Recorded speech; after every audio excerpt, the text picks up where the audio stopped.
Bupati Lahat Saifuddin Aswari Rifai bersama Ketua DPRD dan Dim 0405 dan Kapolres Lahat melaksanakan sholat Id di lapangan Seganti Setungguan.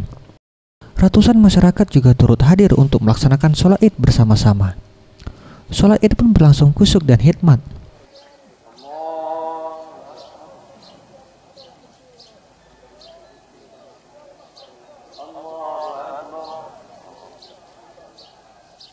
Setelah melaksanakan sholat Id, Bupati Lahat langsung melakukan halal bihalal di Kodim 0405 Lahat untuk bersilaturahmi dan saling bermaaf-maafan bersama unsur Muspidah serta seluruh kepala dinas yang hadir.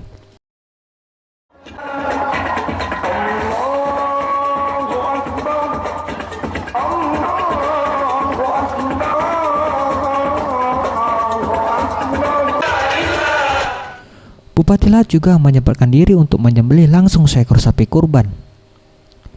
Dalam momentum Idul Adha kali ini, Bupati Lahat mengajak kepada seluruh masyarakat yang berkecukupan untuk bersama-sama berkurban dan berbagi dengan sesama sebagai bentuk ibadah kepada Sang Pencipta. Dalam perayaan Idul Adha kali ini, Bupati Lahat bersama Dandim 0405, Kapolres Lahat, serta unsur Muspida lainnya mengumpulkan sebanyak 40 ekor hewan kurban untuk dibagikan kepada masyarakat.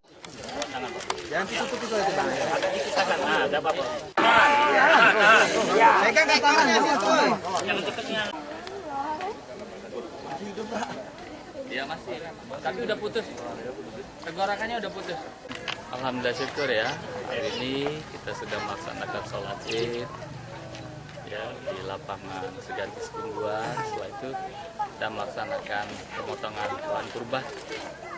Kami bersama-sama Pak Dandim, Pak Kapolres, seluruh Muspidah mengumpulkan ada kurang lebih sekitar 40 hewan kurban yang dibagikan untuk pada masyarakat yang memang membutuhkan, dan insya Allah berkah.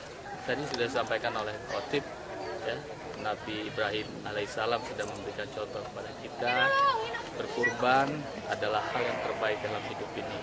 Nah, kita umat Islam yang sudah bisa memberikan kehidupan pribadi pada banyak orang, tidak salah kalau kita melaksanakan kurban tersebut.